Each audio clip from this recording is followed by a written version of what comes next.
Alright, here we go. It's all centered and everything! Oh, but I do need to change the game name. Shoot, I should have just taken, like, a BRB break to, like, drink water and, like, move on to the thing. Alright, there we go. Game updated. We are no longer playing Axe Cop. But we will be playing it again later this year. Alright, so first change you'll notice, besides the CRT filter, is that this is the Japanese version.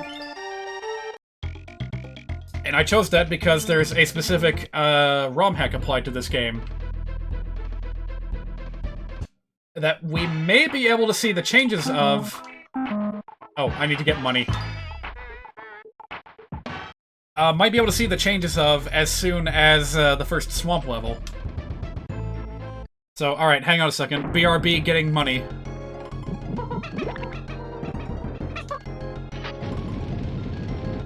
Oh, there's no money up there.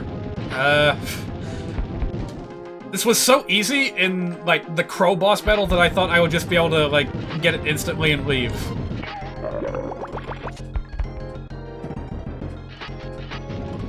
Where is it? You know what? If all else fails, I can just beat the boss. And that'll work just as well. Hey, I got one money.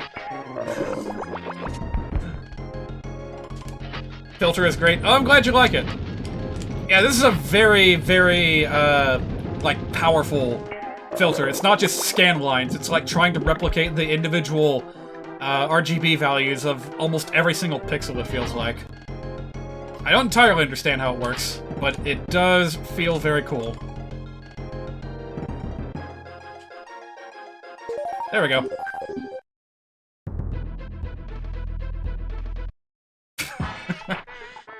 Funky, you charge an arm and a leg to use your services. Alright, here we go. This is where I left off. Could be a little less heavy on the effect. It is, like, amplified if you're watching at, like, less than the full resolution. So if you're watching on mobile or something, it probably does not look very good.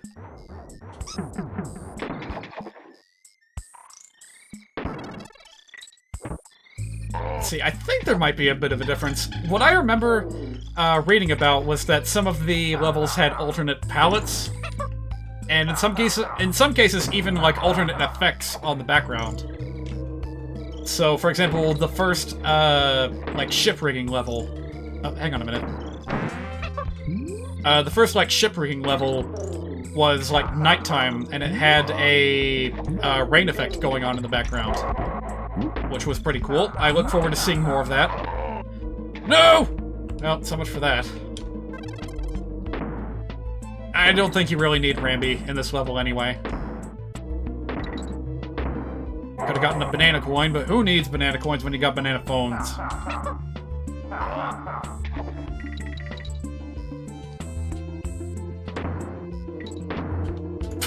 Why am I trying to act like a speedrunner? I do not know how to speedrun this game.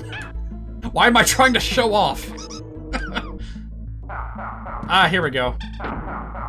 Finally, time for a secret. Whoop. Did I play Donkey Kong Returns on the Wii? Yes, I did. Yes, I did. I greatly enjoyed that game.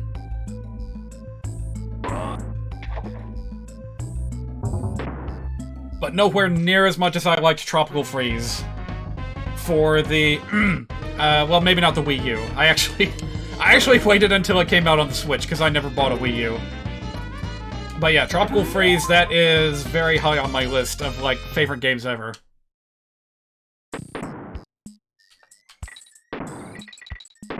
Donkey Kong Country Returns was alright. I think it's, like, general... Like, the theme just didn't resonate with me as much as, like, the pirate theme that we got with Donkey Kong Country 2, or the, you know, the Viking theme that we got with Tropical Freeze. Aha! There we go.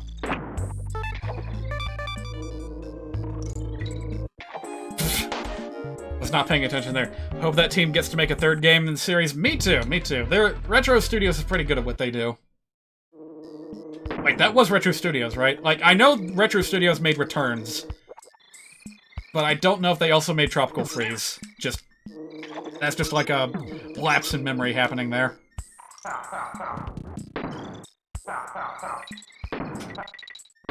It's 'cause Artemis and you are so charming that I died. Yeah. Yeah, I blame you guys. If anything goes wrong in this run today, then it's all your fault.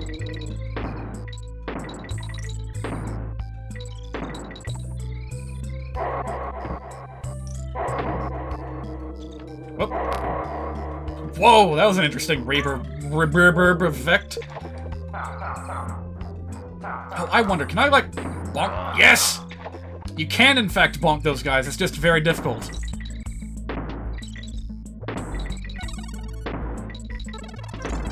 I feel like this game, as well as the first Donkey Kong Country, have kind of a faster pace to them compared to Donkey Kong Country 3. Like, it's hard to pinpoint exactly where DKC 3 went wrong. But pacing is probably one of the issues.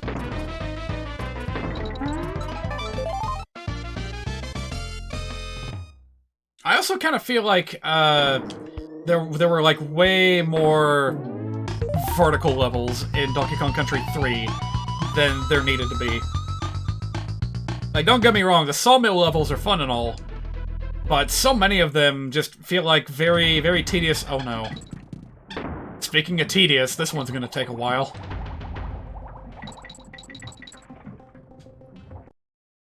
But yeah, the mill levels... it just takes so dang long to get from one vertical point to the next, from the top to the bottom. At least Squeals on Wheels gave you kind of a nice payoff by letting you drop all the way back down to the beginning. This game just enough different from 1 to 2, and 3 was trying too hard to be different. I feel that. I absolutely feel that. The whole, like, world map thing was interesting, but ultimately it just didn't seem to accomplish all that much. And when it came to, like, hunting for secrets, like, that was the whole point of it, was to hunt for the banana birds. By the way, this flashing effect is going to be happening non-stop every time I turn the fish around, so if you're sensitive to that sort of thing, I don't know what to tell you. Maybe stop watching. That's just, these games were made back before photosensitivity was, like, very, before game developers were more aware of that sort of thing. Like, Earthbound in particular, you know, a number of people probably have a hard time going back to that game in its original form because of all the crazy flashing lights that happen whenever you or the enemy use a PSI attack. Is there something hidden in here? Or did I just make a circle? Nope, just made a circle. By the way, when I played this game 2 weeks ago, yeah, it was 2 weeks ago, Lockjaw's Locker, I could swear that there's like a fake secret in that level.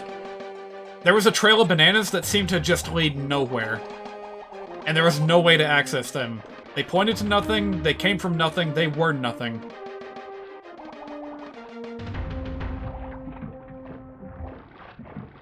So, you know, at least as far as secrets goes, this game knows how to keep you on your toes. Like, it's strictly because of games like this that my, like, completionist behavior is, like, honed to a razor edge. I check everything when I play games like this. And even despite being trained in those behaviors, when Donkey Kong Country Returns happened, I still missed a lot of the puzzle pieces. Because now all of a sudden you had to worry about, like, picking up specific bananas in order to make secrets appear. Oh, here we go. Alright, well that's how you get that.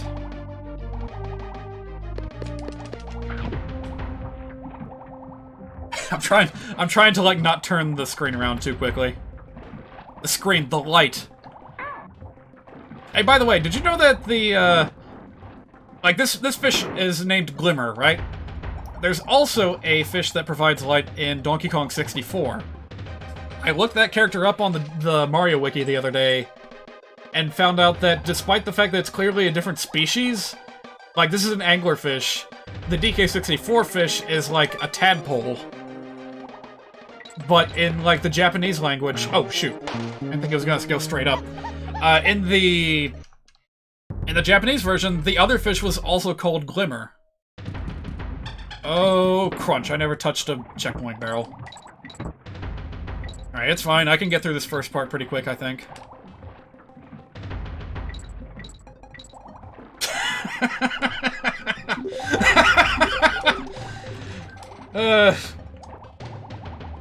Yeah, that was entirely Baina's fault. Did I go up here? No, nothing up there.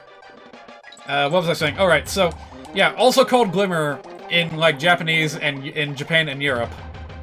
But in the American version, like, he's not given an explicit name. That was really scary.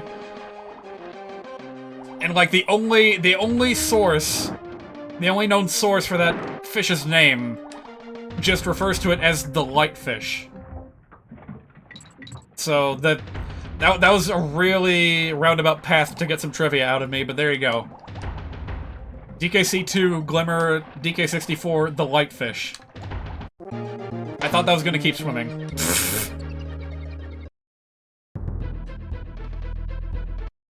Well, I knew this level, if nothing else, was gonna take a while.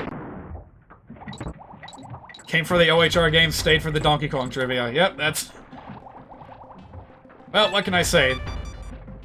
If I know a lot about any franchise, it's probably Paper Mario. But you know what? Donkey Kong is not far behind. It's because that YouTuber Raukau has been playing Donkey Kong 64 lately. He, like, encouraged me to get back into playing it myself. And while doing that, I ended up, like, looking into speedrunning tricks and all kinds of weird, wacky trivia. Here's another one.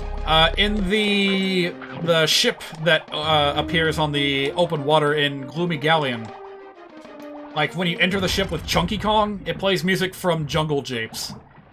And it's, like, the only area in the entire game that plays, like, the wrong level's music. It's so weird. Who you got money on, Kong or Godzilla? Wait, is there a movie coming out? Another, like, King Kong vs. Godzilla movie?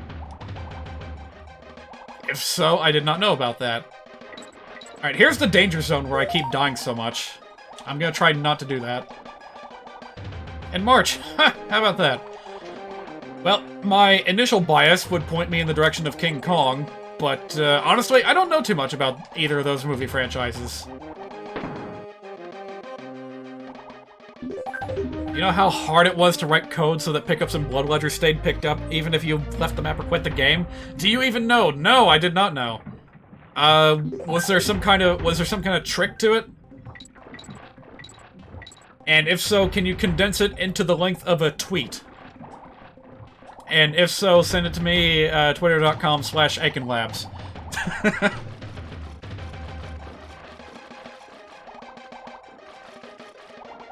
Oh boy, another game that I've seen on the Let's Play circuit is Sonic Advance 3 and other Sonic Advance games, and wow. The difference in, like, resolution between, like, one platformer, any platformer, really, and Sonic Advance is, like, night and day. You have, like, no room to maneuver or, like, see danger coming in the Sonic Advance games.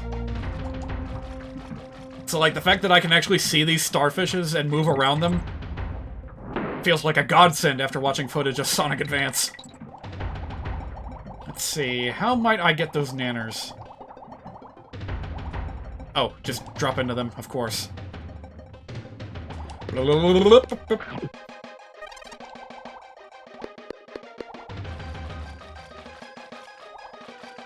Allocated space in the globals and bit masking? I don't even know what bit masking is.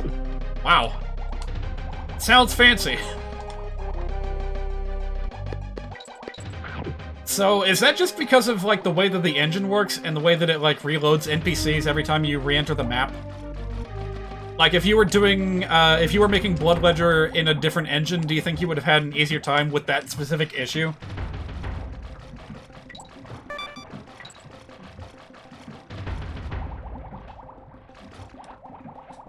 Game dev talk.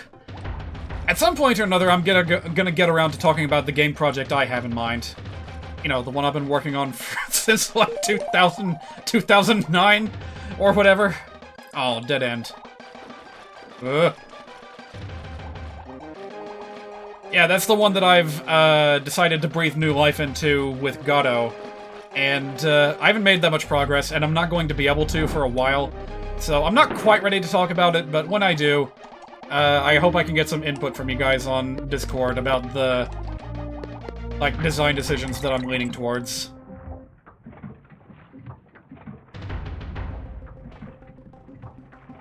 To try and sum up my idea in a nutshell, I'm thinking, like, Legend of Zelda meets Fire Emblem meets Mega Man Battle Network.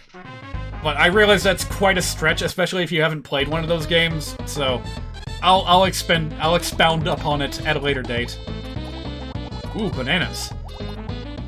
I think this is like the one area in the game where if you find bananas, that means you've hit a dead end, so you should go the other way. Aha!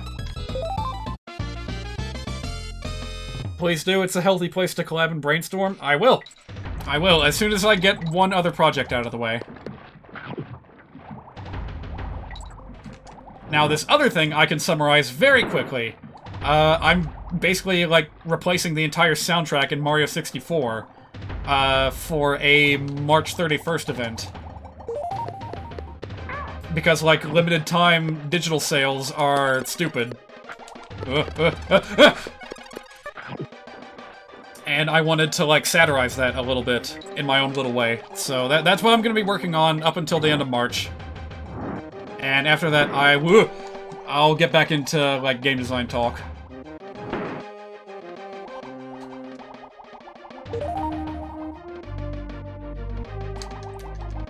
I seem to remember there being something specific about this area. But that might just be my imagination. There's something about this fish. I don't know, it's very strange. Like, it only rises when you go up? And then it does nothing? This is, like, really strangely unique behavior for an enemy in this game.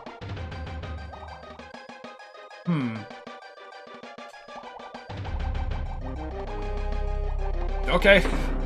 Well, I hope I didn't miss anything, because I don't want to go through that level again.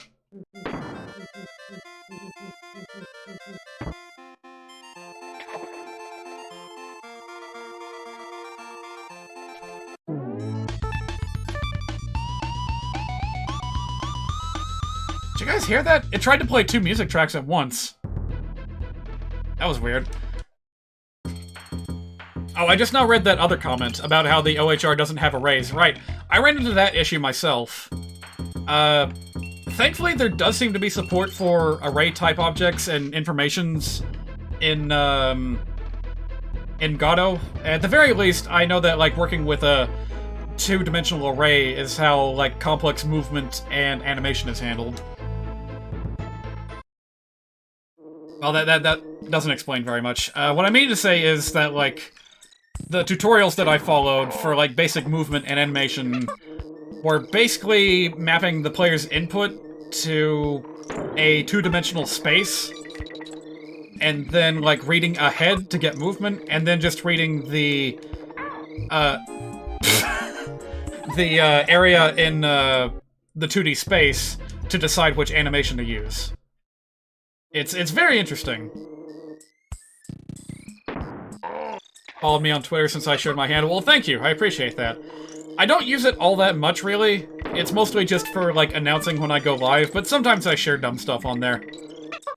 And if I ever, like, make music, then that's where, you'll see me share it. I, like, post YouTube links and stuff.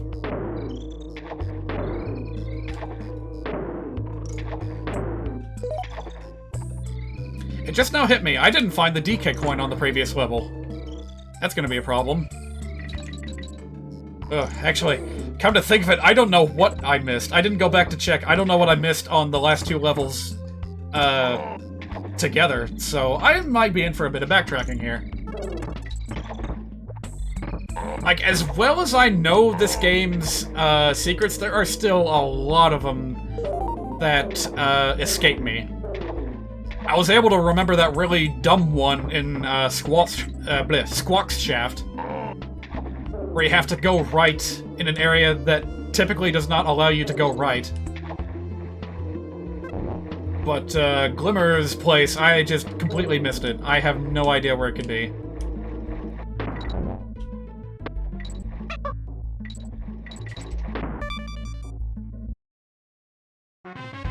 Oh, you know what?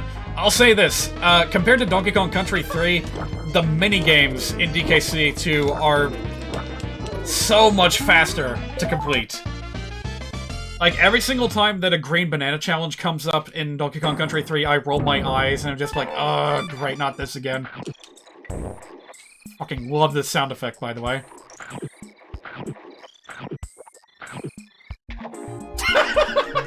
I love it so much that I would drown for it. Alright, since I'm here, hey, I got all the secrets in that level without even trying, really. So, I'm missing 2 DK coins. Oh dear. I do not know where to look. But I'm gonna try.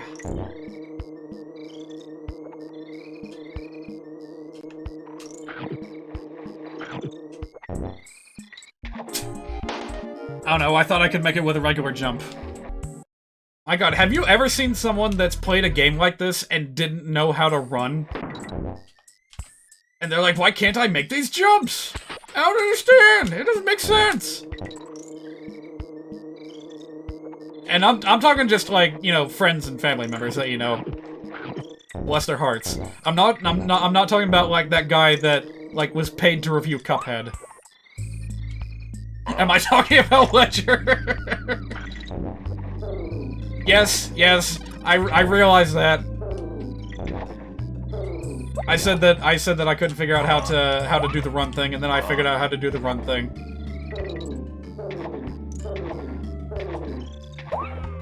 Doink. Oh, shoot. Maybe I should be a bit more careful with those things. Yep, get good too, the revenge of the gooders. Gooders. That almost sounds like a variant of, like, Poggers. Like, we turned PogChamp into Poggers, and now we have get good, so the people who do so are gooders.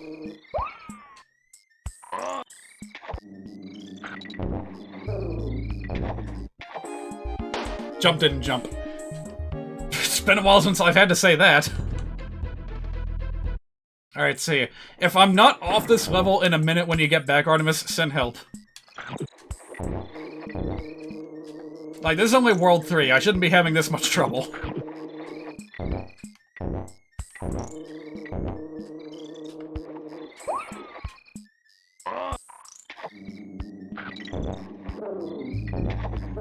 Yeah, come to think of it, I wonder what the current PogChamp is. Because I remember that they were doing a thing for a little while where they were, like, replacing the default PogChamp. Like, first they removed it, and then they kinda, like, double-backed on it a little bit, and they were like, yeah, we'll you just use, like, similar faces from completely different channels. Whoa. And, I appreciate the sentiment to, like, raise awareness for other channels. It sucks, by the way, that some of these channels have actually gotten harassment because of that. Like, for God's sake, just because someone shows up in an emote when you don't expect them to, don't go out and harass people for that. Having fun, but gotta go. Totally check out another stream of DKC2 plus trivia. Hey, I'll be back on Wednesday, playing more of this. So, I'll see you then. It's been fun having you. See you around. I'm gonna go coin hunting. Seriously, where in the world could I have missed that? This is not a big level either, this first one. So I'm gonna take a wild guess and say that it's around where the, like, these little rotate barrels are. It's like somewhere around here. Like if I go in an unexpected direction, it's gonna lead me to a DK coin.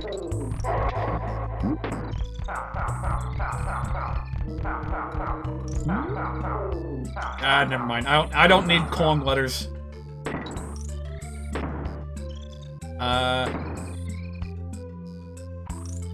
That lasted for so long, I almost thought I hit a secret area, but nope, that wasn't it.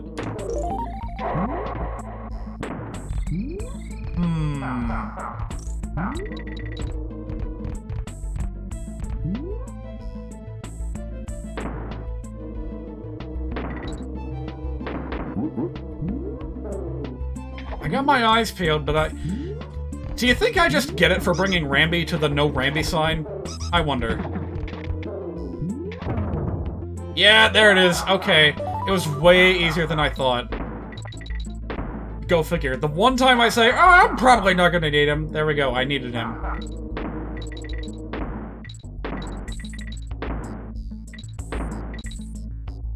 Alright, well now I just got a straight shot to the end of the level, right? Provided I don't get too, like, crazy trying to try fancy things.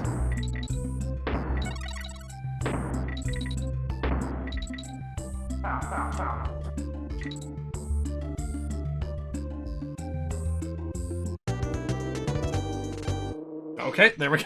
There we go. Oh boy, now for the hard part. Where the hell is the DK coin in this level? I'm gonna have to search like every nook and cranny to find this thing. Hug every wall. Kiss every fish.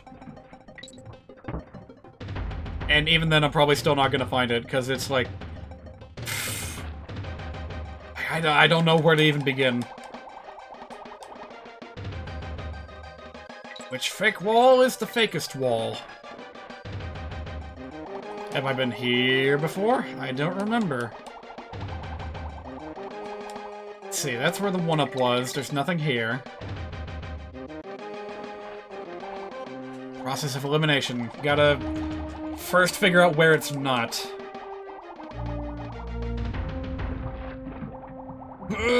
Try not to get eaten, by the way. Boy, that's like the perfect amount of anticipation on Lockjaw's attack there, where he, like, by the time he starts whining back and chewing, and doing his little chewing animation, you know that you fucked up. And you gotta get the hell out of there pronto.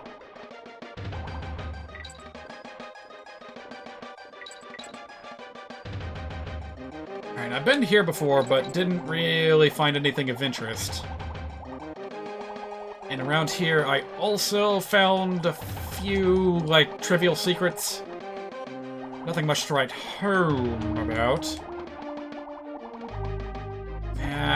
Nothing. Hang on a minute. You don't suppose there's a secret hidden in the bonus level, do you? Like, if I go the wrong way in one of those mazes, am I gonna find the DK coin? Because, like, that's what happened in Canon's Claim.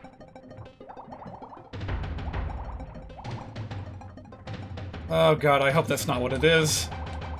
I found so many secret paths in this level. And they're not what I need.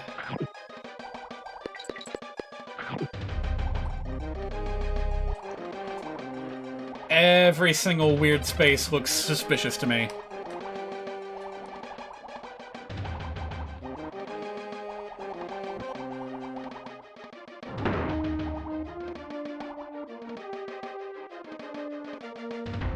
Ah, shoot though.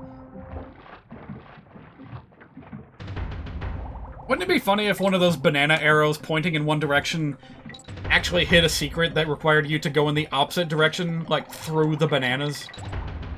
Like, you figure out where the invisible wall is, go through the bananas, and then go the opposite way, and then you get the secret.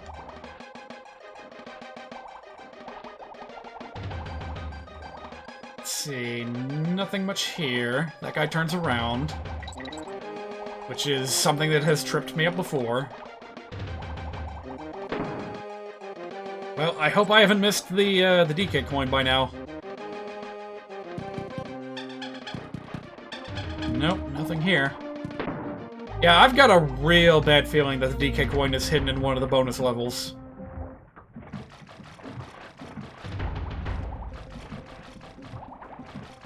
Let's try poking our heads up here. Nothing.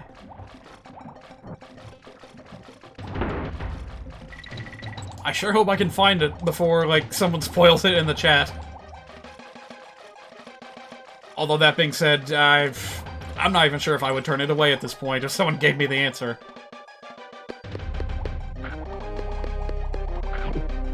Let's see, that would be a pretty good place to hide something. Like right behind Lockjaw's patrol route. Or behind the starfish? No?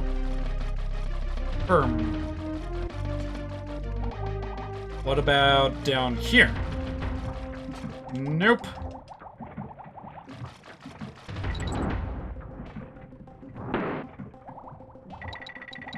You know, I could swear that there's, like, a very, very subtle color difference between those pufferfish. Like, which ones burst in cardinal directions, and which ones go diagonal.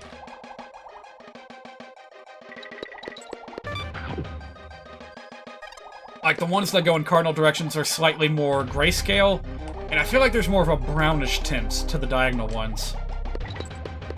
So, we'll see how close I am when we see the next set. Ugh. Nope. Nope, nothing nowhere. Well, you know what? If I still haven't found it by the time I finish this level again, then that pretty much cements that it is definitely in one of the bonus rooms.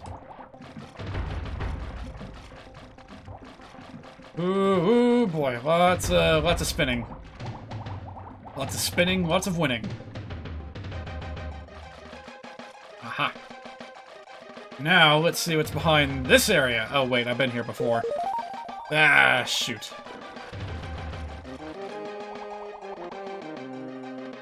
Man, that's such a weird little dead end, and I should have been more careful there.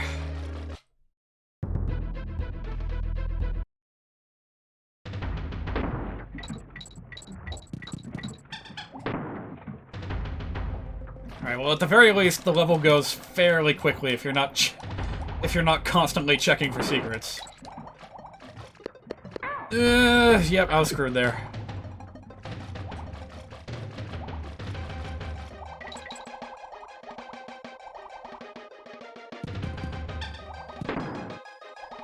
Boy, it goes without saying, but probably the biggest issue I had with Donkey Kong Country 3 was a major case of, like, hitbox dissonance between Dixie Kong and Kiddy Kong. Well, actually, specifically just with Kiddy Kong.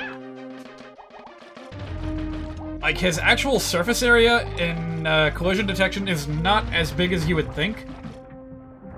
But nevertheless, it is very annoying, and it makes it so nerve-wracking trying to fit him into small spaces. And there's a lot of places I can go here. Let me see. I think that's where I died previously.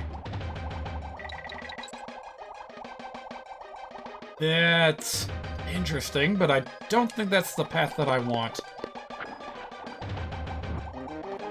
Nothing, nothing. Pufferfish.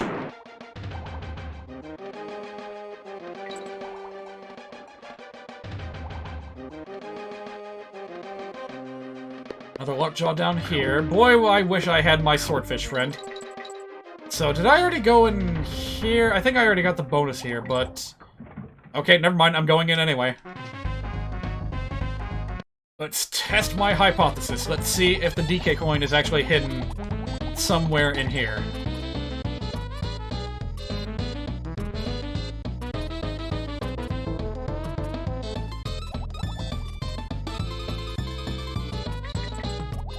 Looks pretty small. I don't think it's gonna be hidden in here. Because, yeah, I've already covered, like, the 4 corners. Oh, I've actually made a complete loop. Oops. Ah, well, I already got it, so who cares?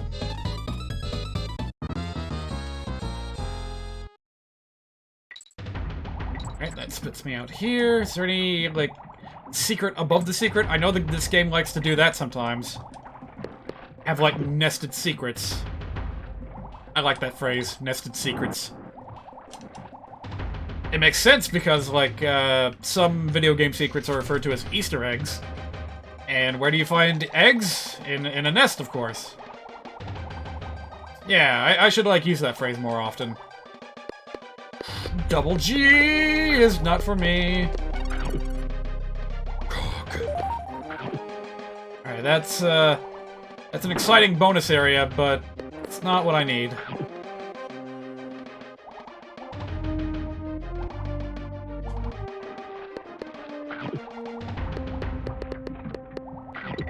Wasn't I just talking about how that was, like, my favorite sound effect in this game?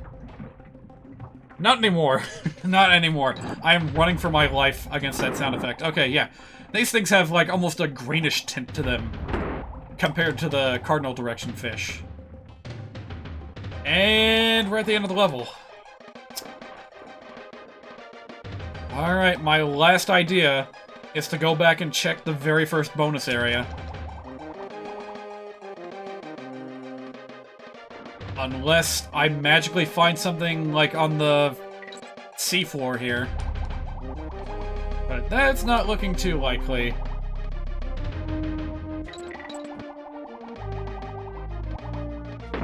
Yep. Oh well. There's nothing up here, is there? Surely not. There's, like, nothing here. Maybe a warp barrel? Nah.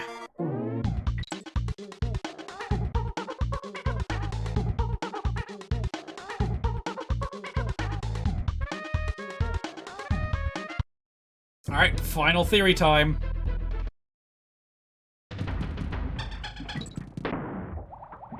Let's see what happens. Actually, yeah, isn't there... Okay, I have somehow completely missed this before. So I got a 2. And I'm willing to bet this connects to another area. Somehow. No. 2, huh?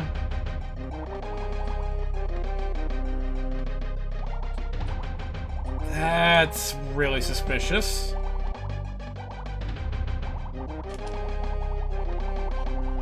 There really no other, like, connecting rooms? 2. Why would there be a 2? Oh. So if I go, like, up from... There it is. There it is. Yep, that was a very, very sneakily hidden coin. Should have clarified beer run. Well, hope you got your fix. Alright, finally got the DK coins. I forgot how well hidden this one was. And it's right at the beginning. Like, this is such a maze, it, like, tricks you into searching everywhere except for the very beginning. Alright, hang on, before I start on this. Okay. So this is another level with some changes applied by the hack. I don't know if these changes were just for fun, or if this was, like, from a beta build of the game, where the palettes were different, but still pretty cool.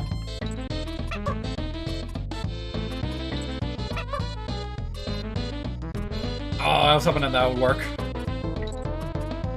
Hang on, I can do this! Yes! There we go. Stack of barrels ain't no match for me. Alright. Now, on to the actual level. It's a snake level. I hope you guys like snakes. Because we're gonna be with this guy for quite a while. Actually, hang on a minute. Isn't, like, the alternate music supposed to be playing here? You know, the upbeat, like, jazzy, snaky music? This is just, like, normal music. Oh, man. That's gonna make this a little bit of a more boring level. Well, it was a change made by the guy who made the hack, so we're just gonna have to live with it. I almost wonder if this is, like, a bug. And, like, this wasn't supposed to happen.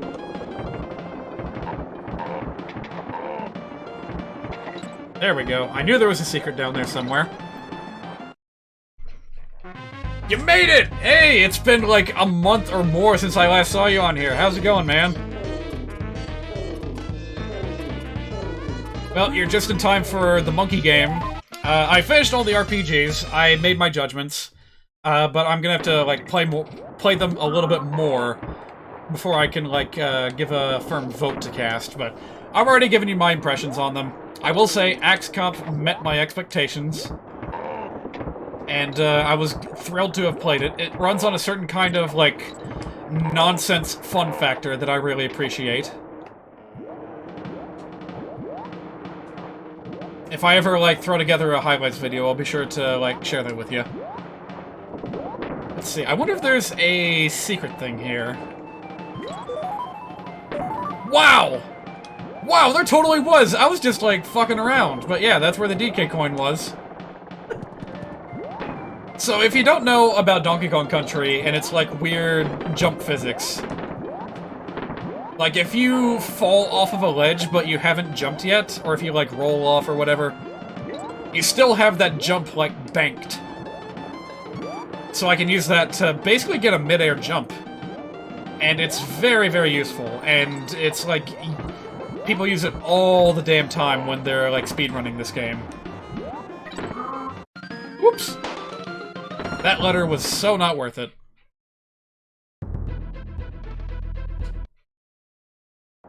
Yeah, it's like a pseudo double jump. And you know what's really cool? They actually kept that mechanic in Donkey Kong 64. I don't know if it was intentional or not. It was probably intentional. Like, that's not something that just happens by accident, right? Well, maybe it is. Maybe it's one of those, like, bugs that ended up turning into a feature. I don't know. But, there we go. That's what you're supposed to do. But yeah, if you, like, use the crouch attack, like run, crouch, attack with Donkey Kong or Tiny Kong, then you'll be able to, like, slide off of a ledge and get a mid-air jump. Ain't that one of those Coyote Time mechanics? It's a little bit different. I think Coyote Time is a little bit more like, very generous, what do you call it? Like, when a game is very generous about when it detects you jumping off of a ledge, to where if you're, like, several pixels off of a ledge and you've already left it, it'll still count it as you being on solid ground, and it'll let you make a jump anyway. Mid-air victory hop.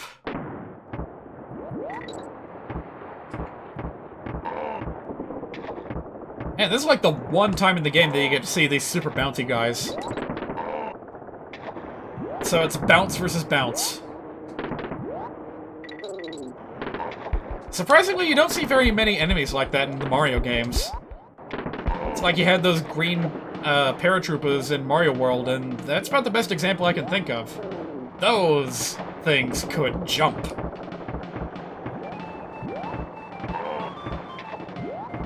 It's the reason why ROM hackers love them so much. Oh boy, here we go. This is where the fun time comes in.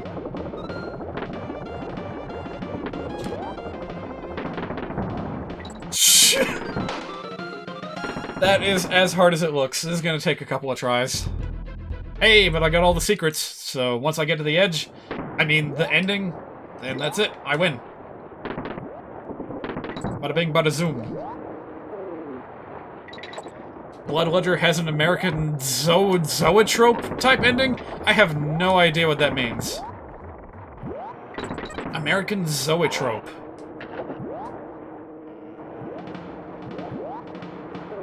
Nope, I'm trying to make a definition out of it, and it's not coming to me. Mario's my jam, was never raised on Sega. Hey, not dunking on Sonic the Hedgehog, though. Sonic the Hedgehog is also very good for what it does.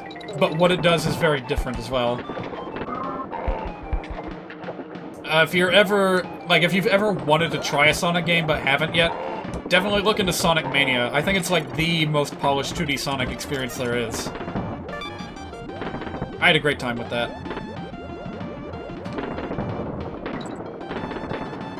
Sonic Generations as well, to a lesser extent. That might be, like, the most polished 3D experience that the franchise has, but I don't know. I haven't played all of them. Aww.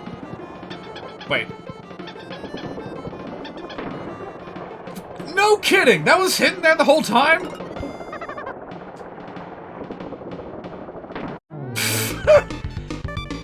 I'm pretty sure that's not there in the American version of the game. That was a complete surprise. Hey, it's Club's Kiosk. So what I'm doing with the Lost World levels is I'm gonna go ahead and unlock them as soon as I can, and I'm gonna give them one try. If I succeed on my first try, then it's done. I don't have to worry about it. Otherwise, I'm gonna put it off and just do all the Lost World levels in one go on one live stream.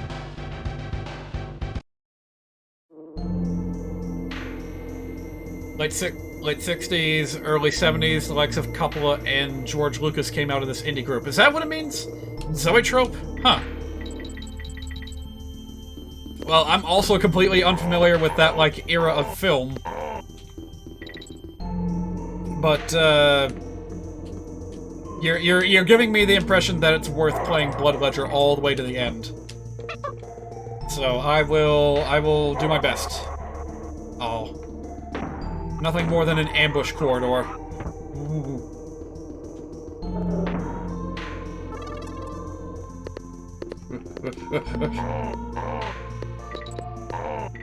This place is a little bit scary from the outside looking in, but honestly, I think this is the one that I've practiced the most in. I don't know why. Maybe I just like the way it looks.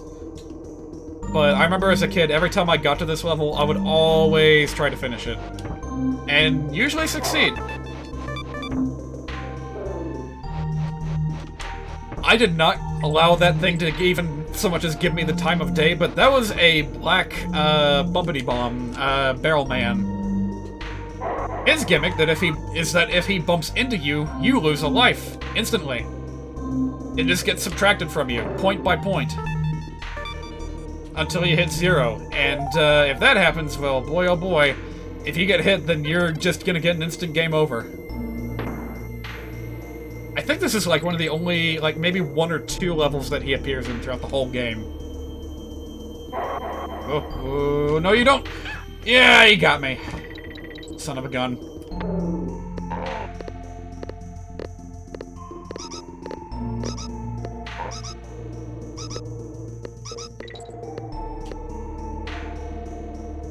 I was not comfortable picking a single direction there. Oh, whoa.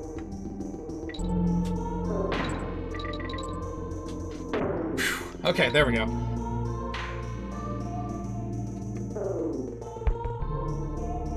In a lot of the other backgrounds you see, and the enemies blend in a shade too much. In this game? Huh.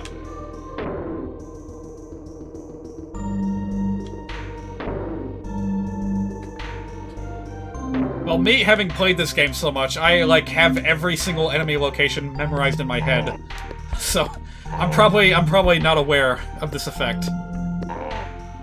Wait, how long do I have to carry this cannonball? Aha! There we go.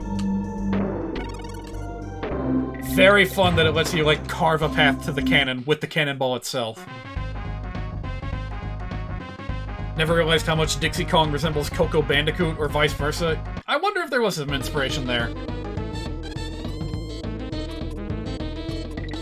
It's probably just a coincidence, because it's not like Coco uses her hair for, like, you know, doing platforming or anything, right? Like, even when she uses Crash's spin attack, I'm pretty sure she just does the same thing Crash does with her body. She doesn't, like, specifically use her hair. Coco doesn't use her hair, period. Gotcha. Yeah, that's what I thought. This is easily the most uncomfortable part of the level. Whew. Got it. Okay, I take it back. This may be a more uncomfortable part of the level. Almost there, almost there. Yeah! Alright, that's a first try on a Lost World level. I'm feeling pretty proud of that. She also doesn't use her laptop for anything. Yeah, she uses it for ordering Wumpa fruits on the internet. Starting to realize that Coco could be a lot more than a glorified Crash skin. This is a very strange parallel for me to bring up, but I'm suddenly reminded of how they treated Zelda in Hyrule Warriors 2. Where just completely out of the blue, in stark contrast to every other game that she's been playable in, she's just an absolute master of the Sheikah Slate. Not archery, not magic, not anything like that, not swords. The Sheikah Slate. And all the weird, like, effect runes that it has. So I'm imagining that if Coco were put into a... if they made Bandicoot warriors, that would be what they would do with her! That's what happens if you fall in the water, by the way. Yeah, she'd be like some kind of tech specialist that, I don't know, materializes holograms from her laptop somehow. There are a million ways to die in this level. Slime climb. And I got knocked out by a goddamn clomp. I feel like that's the first time I've ever died to a clomp in any playthrough of this game ever. Like, they're that much of a joke.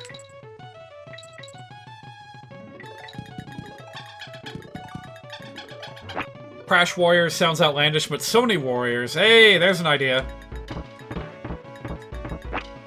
There's no better excuse for a crossover than for a Warrior-style game, right? Yeah, you got all the favorites. You got Crash, you got Spyro, you've got Kratos. Maybe even Kratos if you wanted to get crazy about it.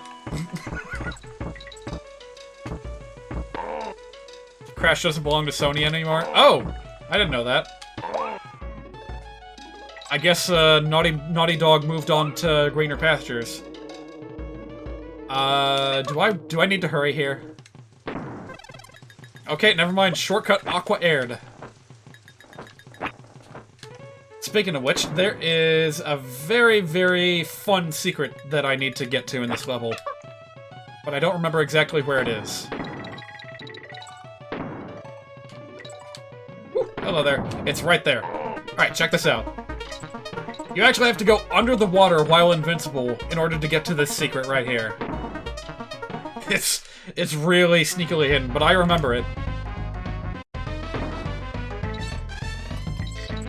Well, at least the water isn't an issue here. Also, Dixie makes this, like, ridiculously easy.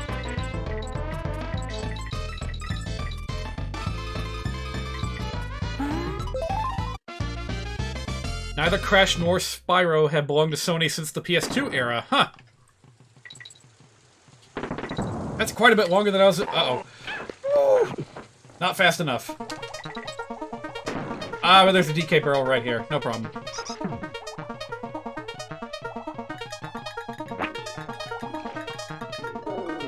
It's kind of funny to me that the Snapjaw, the pink fish, like, doesn't even try to come after you if you're invincible. He's just like, I don't think so. I'm waiting my turn.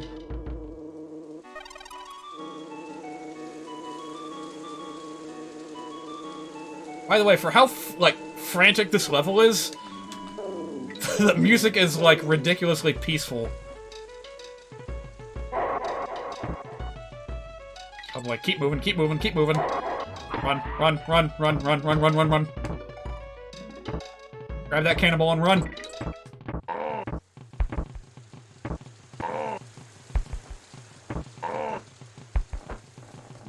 There we go, got it.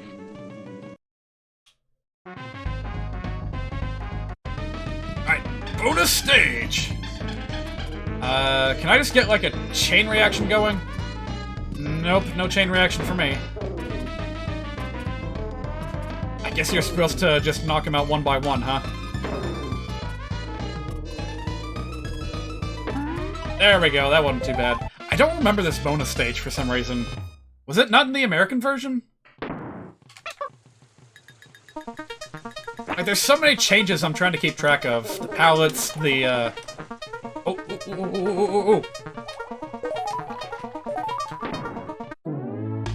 Got him. That's another thing that Donkey Kong Country 3 was lacking, was, like, the unique, level completion music. Even though I don't know what the hell instrument Kiddy Kong would play, he would just, like, bang around on a xylophone, like a baby's xylophone. Which would be a very harsh contrast to Dixie's electric guitar. The Kremling's sound is perfect. I love it too. Yeah, you could probably consider, like, the Donkey Kong trilogy to be, like, a masterclass in sound design.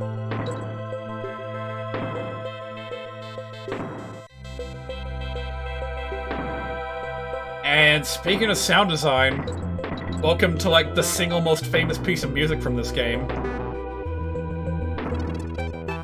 Used for levels such as Bramble Blast, which we are in right now. And other much more difficult areas of the world. So I'm sure this looks easy, but it gets, like, nuttily difficult later on.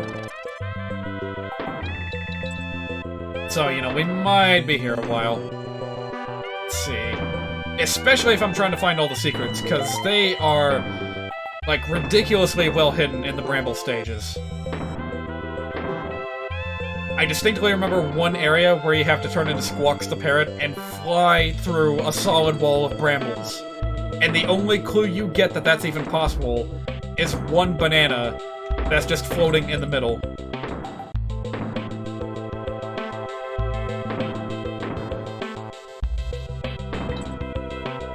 Here we go, this is where it gets hard. When the barrel starts spinning in 8 directions.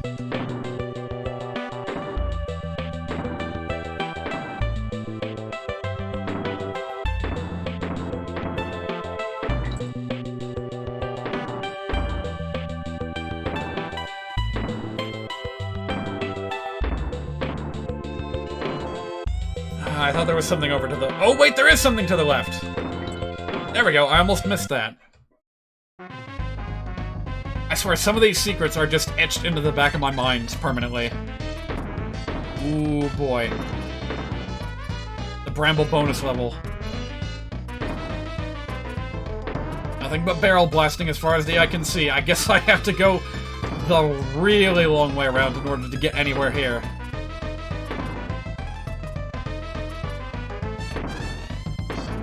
Careful not to go backwards.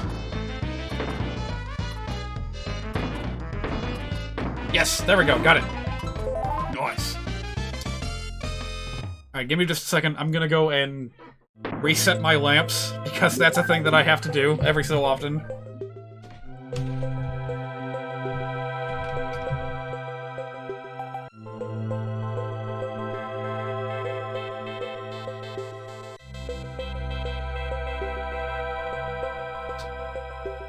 It just occurred to me that I never turned my fan on. That's something that I do for, like, every live stream in order to, A, cover up the noise that I make, and B, cool the room down, because, like, for some reason this room gets absurdly warm, no matter what I'm doing. Also, it's supposed to be, like, a constant 66 degrees from dusk till dawn, because of the, like, storm front that's moving through. By the way, did I ever get, like, a tornado warning or anything?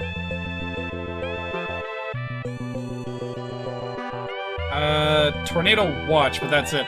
Yeah, I meant to announce that at the very beginning of the stream and completely forgot about it. Yeah, there was a risk that this stream was not going to be possible because of weather complications. However, it appears as though my internet is doing just fine. That should have hurt me. But who's complaining?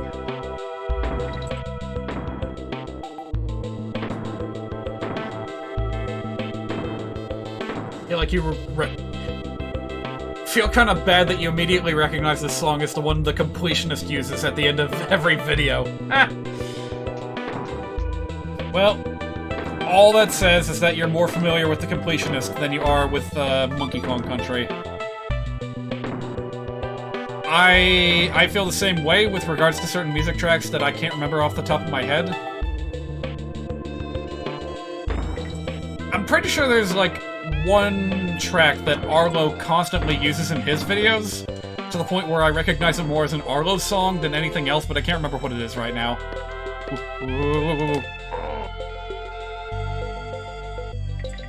I'll tell you this, that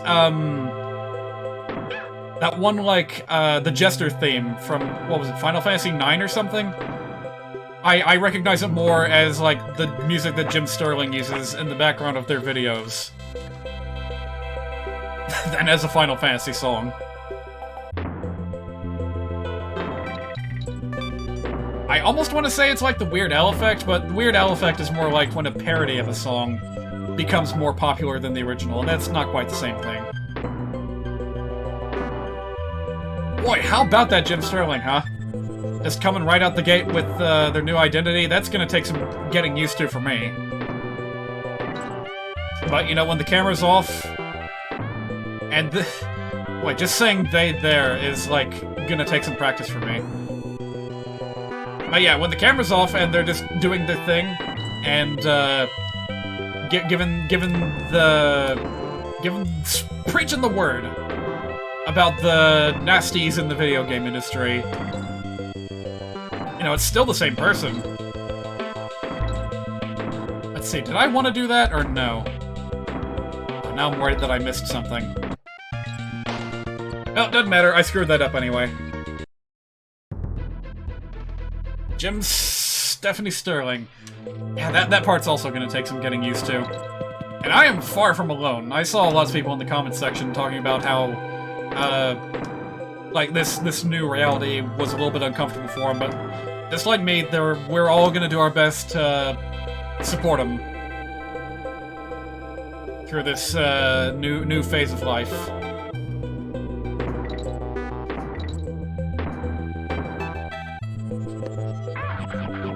I thought that was gonna be a bug.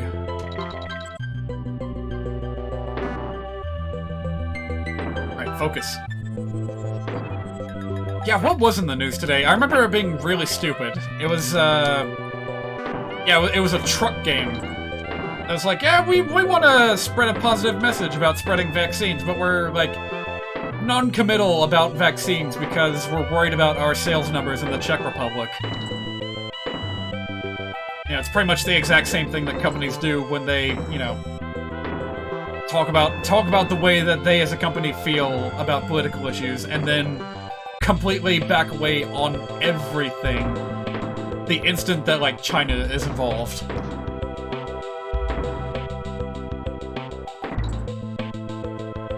Your strategy with they-them pronouns is to mainly refer to the person by name.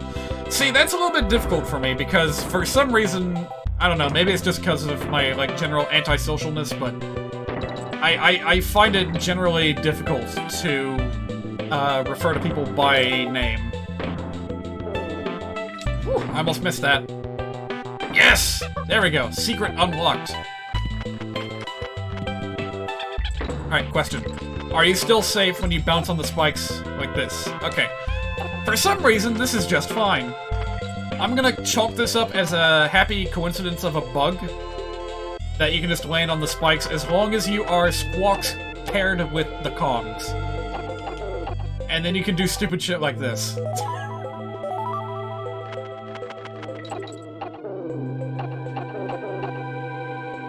But yeah, come to think of it, in like regular day-to-day conversation, I don't even use pronouns all that often.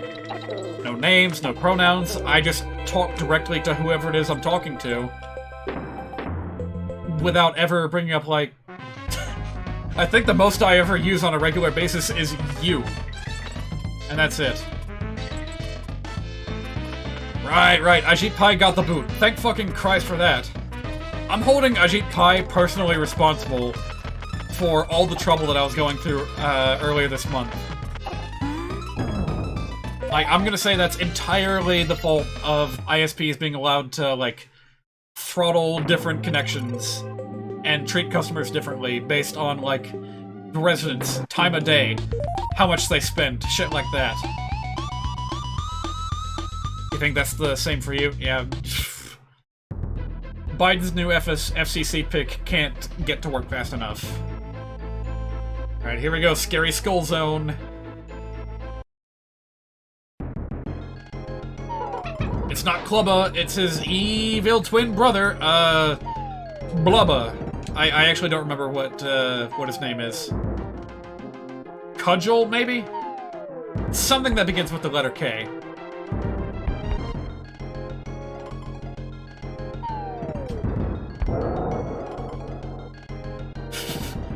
Take a look if you can when I hit this guy with TNT. It's a delightful It's a delightful like shocked expression. He just gets these big goofy cartoon eyes out of nowhere. Ooh. Yeah, the trick with this guy is to make sure you're off the ground when he hits it. Like even with that little short hop he does. Because in this later part of the fight, he will stun you and hit you. Oh boy, now he's doing the hop to hop to hop to hop bounce. He's doing the K. Rool strategy. Almost got him.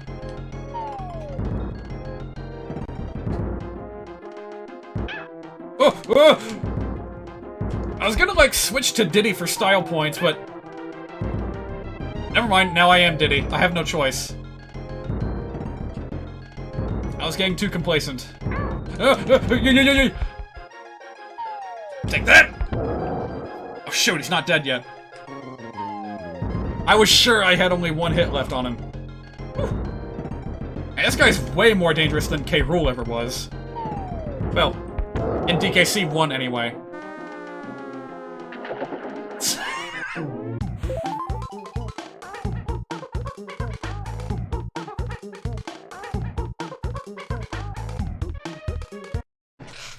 Oh, hi Artemis, you're back.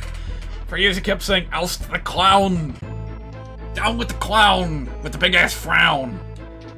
No disrespect to conservative people, simply with a disparate point of view, but we gotta be able to agree on facts. I agree with that 100%. Because, good gravy. The fact that the whole, like, pandemic thing got so out of control is just gonna be, like, a permanent mark of shame on the country.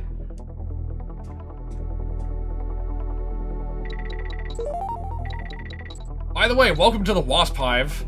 I was half debating just, like, ending it after one world, but you know what? I love Crazy Cramland too much to not at least stick my toe in the water. Okay, so, like, that grub in the background is kind of gross, but, like, look at everything else! Look at all these glorious golden honeycombs and all that dripping, oozing honey on the walls and on the foreground. I love it. And that, like, constant drone, like, Flight of the Bumblebee has nothing on Flight of the Zinger, or whatever this song is called.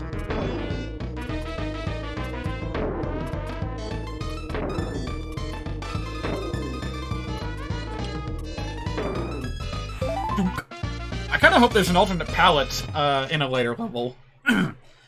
Because I'd like to see this with a fresh coat of paint. Oh, by the way, here's another bonus level.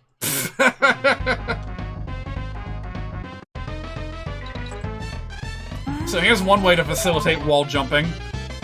You can feel like a ninja. All you need is a thick, gooey coating of honey. Oh man, it's too bad that they didn't have any cool honey gimmicks in Bug Fables. Oh, this is different. Hang on a minute. Hold on a minute.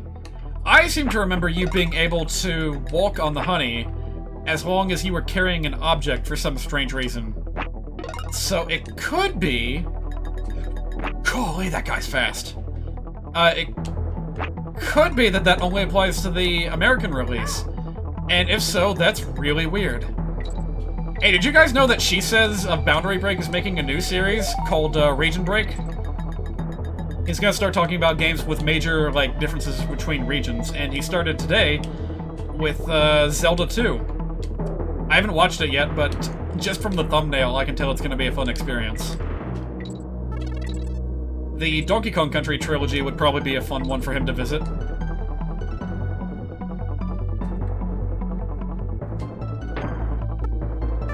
Alright, so the specific memory I have is being able to, like, take a DK barrel and just walk on the honey with it as long as I want it. So if I find one... Yeah, here we go, here we go. Okay, yeah, that's a thing.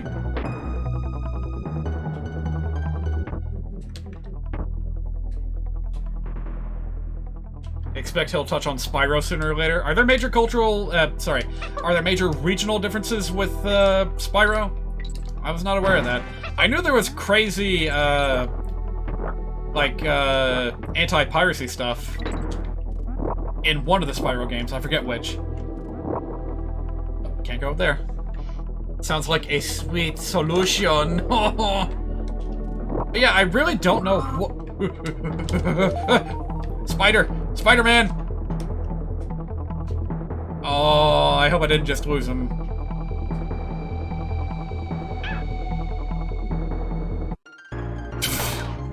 Well, you know what? I'd rather end it than go on without my spider friend.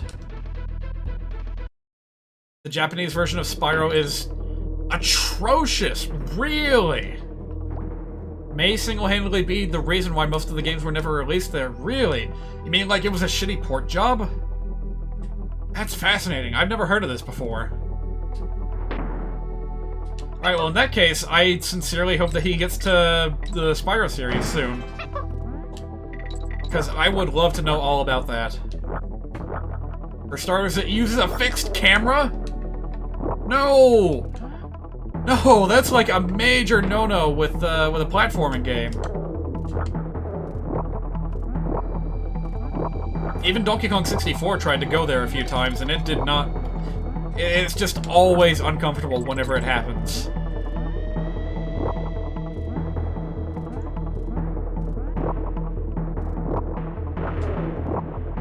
For some reason, I also feel like I remember the spider webs, like, automatically expanding whenever they hit a wall. Maybe that's just Donkey Kong Country 3 that does that? I don't know. Boy, look at all this money. All this money I'm never gonna be able to spend. Like, it's as true in video games as it is in real life. Once you go above a certain economic threshold, there's just no point anymore. It literally just sits there going to waste.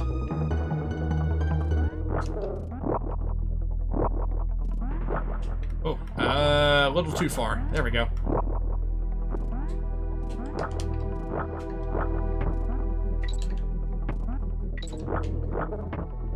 Alright, here we go. Big secret time. Gotta have the spider for this. That gets you access to a big bonus room, DKC 1 style, where you find a DK coin. Yay! Doesn't really matter about the bananas, though, because, like, you can't keep your extra lives between, like, after you reset the game, you just don't have them anymore. Alright, I think there was something behind that crook right there. Nope, never mind.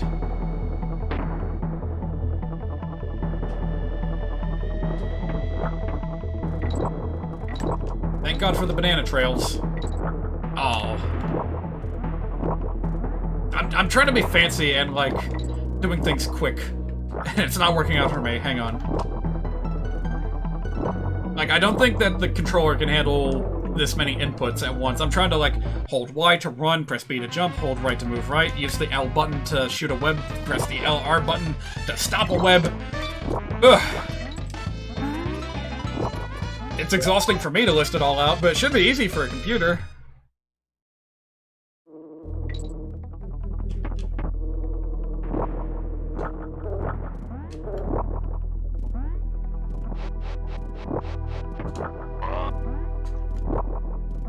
Any other juicy secrets up here? This stretches upwards for quite a while. Quite a while.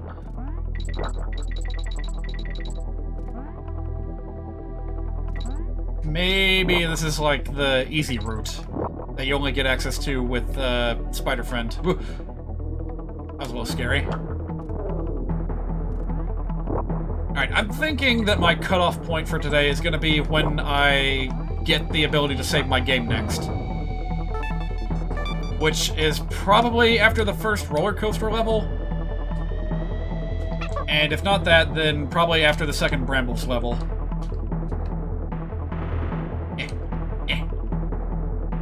1, 2, 3, 4. Yeah. It says here, the only Spyro games to ever release in Japan are the first two. Only the Wii U version of Skylanders and the Reignited trilogy, which means it took until 2018 for Japan to get a good Spyro experience. By the way, here's the first save point. Oops. Well, I'll go one more level. And then we'll have hit like a solid 4 hours of streaming, and that'll be plenty good for me. Feedback on the filter. It's not awful, but the effect is a little heavy-handed. There's an opacity setting. I'd reduce it a bit. Well, let's find out together, shall we? Let's see here.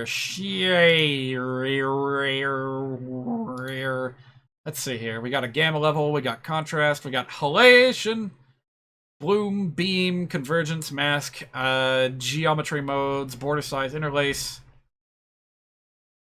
I would tinker with this stuff, but I don't know what any of it does.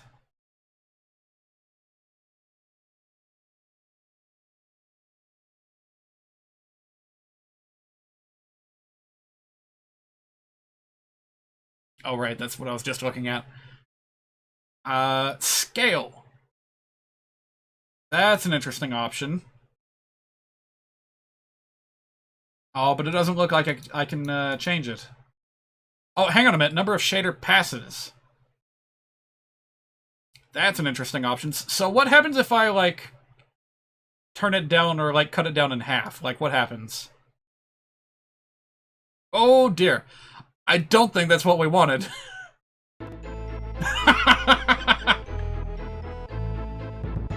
Oops. I broke it. So yeah, I would love to just tweak a simple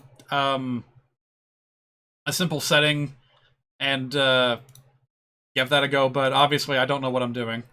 So that's looks like that just straight up didn't work, and now it's back to like just pixels. Did I just reset? Well, boy, it's a good thing I just saved, huh? What's the issue? Get good. Alright, yeah, I'm just gonna have to, like, reload that one. No, not anti-aliasing. I want the CRT one. There we go.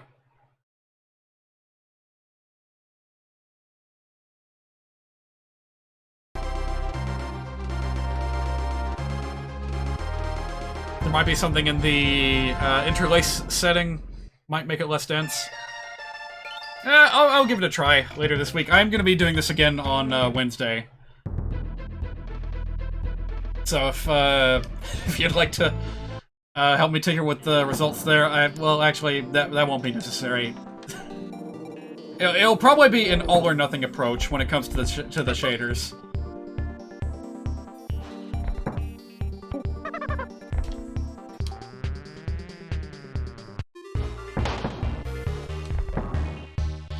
That was totally intentional, so you guys could hear how good the game over music was. Alright, anyway.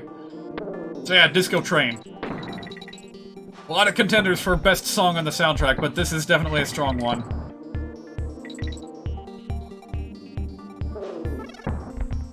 And once it gets like halfway into the song, you'll hear like samples of like screaming to emulate the feeling of being on a real roller coaster.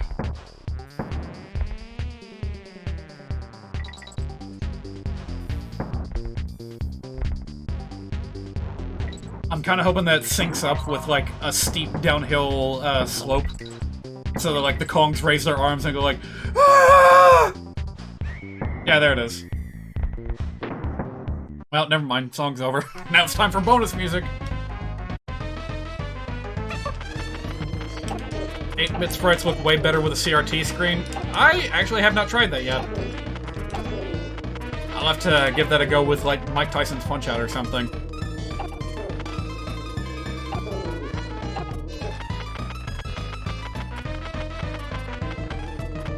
But yeah, I remember like watching a video about the benefits of the whole CRT scanline thing a long time ago, and how it was like pretty much instrumental for dithering and pseudo-transparency effects back in the day. And if you like look at Sonic the Hedgehog 1 on like a pixel-perfect screen versus with a certain kind of like filter that replicates a real TV screen from back in the day, there's a very big difference in Green Hill Zone that you'll notice like right away. Like the special effect that they did with the water just does not work with pixel perfect accuracy.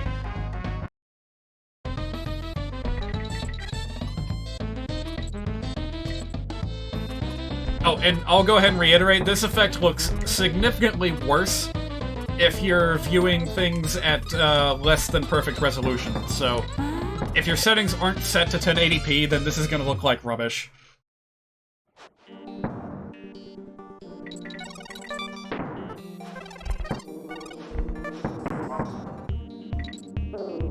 But from where I'm sitting, I personally think it looks pretty good. Uh-oh. Well, that's what happens if you fail to open the gate. Uh-oh.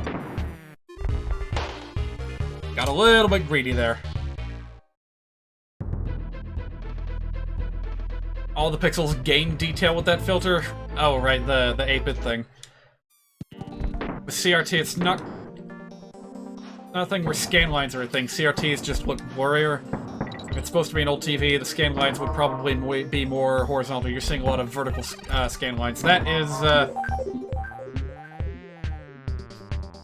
is again because of the, I think primarily because of the output that you're watching from. The source that I'm looking at, I see mostly horizontal lines. But if I look over on my other monitor where I have the, like, stream preview, and the resolution is smaller, I see the vertical lines that you're talking about. It actually looks kind of cool from a distance. in a novelty sort of way. Where, like, I can see the RGB values, like, receding and then starting over again. Why the hell did I just jump? So it's like the vertical lines are almost like an illusion being created by the color changes.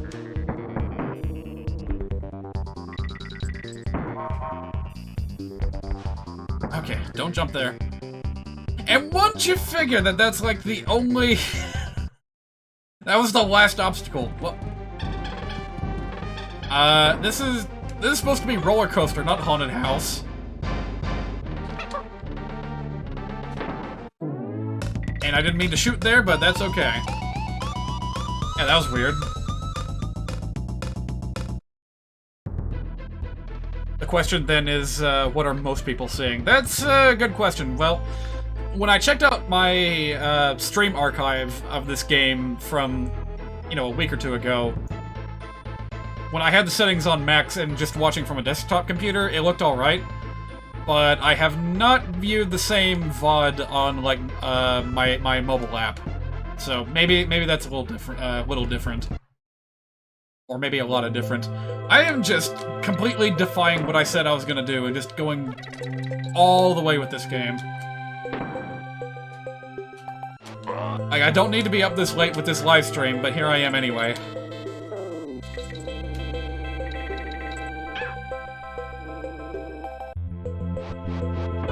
What can I say? This is an addictive game. I don't want to stop playing. Although, the fact that I don't have a Buddy Kong is a problem here. It's for the best.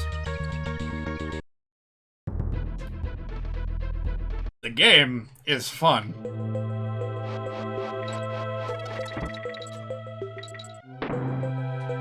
Oh, Reggie. The days of your kooky, silly memes are very much missed.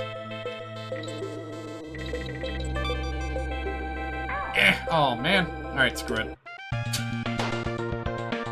I wonder, can you just throw a Kong onto a vine and have them stick to it? In anticipation of another death, I'm gonna try that.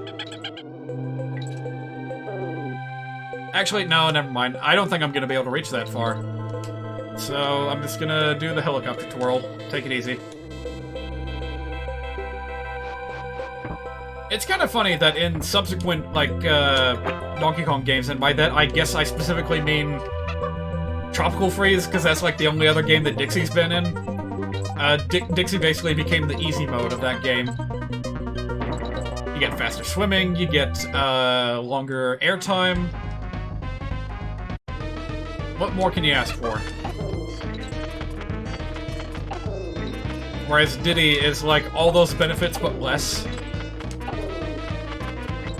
I really don't understand the point of using Diddy in favor of Dixie. Like, the extra airtime that you get is perfectly horizontal, but that's like the only benefit that I see. Whereas with Dixie, you get like a bit more upward lift, which is essential to getting to a lot of secrets in that game. Like, that's something that even Cranky Kong can provide when you bounce on things with his little cane. Oh, by the way, I don't know when I'm gonna get around to it, but that's also on my to-do list for live streaming. Is Donkey Kong Country Tropical Freeze hard mode with Cranky Kong only. Why? Because I was just really, really happy to see that Cranky Kong was finally, like, a playable character in a platformer. So, at some point or another, I really want to do, like, a whole campaign just with him. That, and the fact that his, like, character gimmick is being able to bounce on spikes and get extra height from his bounces, puts him very much in line with Shovel Knight and Scrooge McDuck, you know, from the DuckTales game, and that's always fun. So, like, Dixie might have the easiest gameplay, but Cranky's got the most fun gameplay. The most fun gameplay, if you ask me. Sure could do with a bit of Cranky Kong action right now on this level, though. That's why he like brags so much and rubs salt in the wound when he's talking about gamers these days, because he's got his own little cheat up his sleeve. He's basically immune to spikes.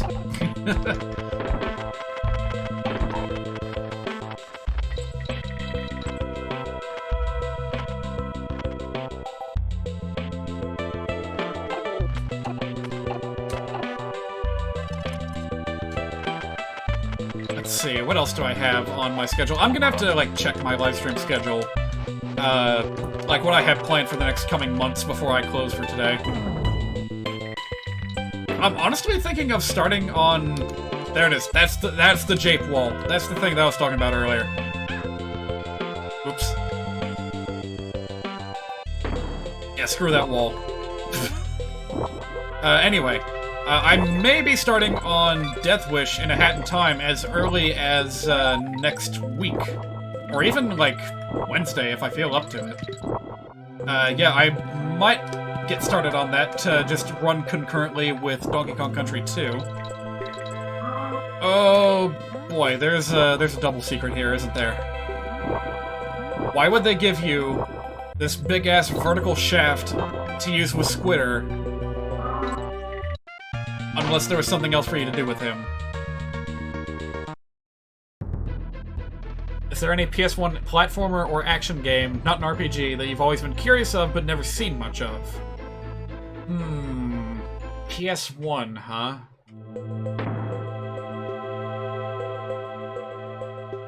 Hard to say off the top of my head. Because, like, when I was trying to think of, like, you know, PlayStation exclusive games that I hadn't played before, that I wanted to play, the most immediate things that came to my mind were Mega Man Powered Up, which is on, you know, PSP, and Sonic Adventure 2, which is, like, Dreamcast, but also, I think it's, like, multi-platform nowadays anyway, so, like, if I wanted to, I could probably just find it on Steam or something. But PS1... I guess Metal Gear Solid 1, I don't know too much about. But at the same time, I, like, want to preserve the story for later this year, when I plan on doing Twin Snakes. So, I don't know. The only thing you have in mind is Disruptor, Insomniac Games' very first game in FPS. Interesting. Insomniac. Wait, what did Insomniac make again? Sorry, I can't remember. That's not the same developer that made, like, Jersey Devil and the other games that you've been playing, is it? I can't remember. Insomniac is Spyro and Ratchet. Oh, gotcha. Huh. That's... Okay, I would be interested to see that, because I have no idea how a developer would just go straight from FPS to, like, 3D platformer. And, like, never turn back. Well, I guess Ratchet & Clank is kind of a hybrid game. that toys with platforming and shooting. Not unlike our own very beloved Donkey Kong 64. Nah, Banjo-Tooie was more of a shooty game than Donkey Kong 64 was. Because that actually had, like, first-person segments where you had to, you know, navigate mazes and shoot targets, fight bosses, things like that. Whereas DK64, it was just a gimmick. And you would have to stand perfectly still in order to shoot anything. Welcome to the hallway of bees! As if the brambles weren't enough thorns, now here's some, like, literal thorns in your side with the bee thornets. And birds. Sure, why not? Every manner of aerial threat is present in this level.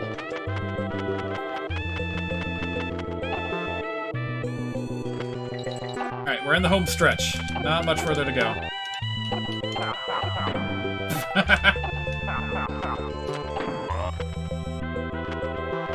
It's been fang-a-dang-a-dang-a-dang-a-doo. Serve way more viewers. I appreciate that, Artemis. It's been fun having you here. And hey, by the way, I am a, like, weekly streamer at this point. I try to do, like, 2 times a week. I'm not trying to, like, go for, like, Twitch affiliate or anything. I'm just, here for the socializing. So, you'll see me again, probably. Insomniac may be mainly known for Ratchet and Spider-Man, but they have a number of shooters, including the Resistance franchise on PS3 and Sunset Overdrive. Huh. I didn't know they had such a wide repertoire. Okay, I'm starting to, like, slur my words. I think now's the time for me to go ahead and hang up my hat. We'll resume on Wednesday with more Crazy Crimland, and let me check my schedule again. Let's see what else I have planned for this month. Let me see here. Nothing much, really. Well, sure. We'll get started on Hat in Time Death Wish as soon as possible. The idea is to, like, start up with a Hat in Time Death Wish because it's, like, so intense. So I'll do that first and then, like, wind back down with DKC2. I know that probably sounds weird because, like, DKC2 is notoriously difficult, but I'm way more familiar with it, so this'll be, like, comfort food compared to the extra spicy difficulty of a Hat in Time's Death Wish. So that's what I'll be doing for the rest of the month, going into February. And after that, I don't know. But 1 month from now, I'll be starting on something Earthbound related. I haven't decided what yet. We'll figure that out when the time comes, but that's my immediate schedule for the time being. I'll see you guys around. Artemis, I'll see you on Discord. I'll be chatting here and there. I'll see you guys later. Y'all have a good night, and I will see you later. How many times am I going to say that? Godspeed on getting your vaccines, peoples. See you later.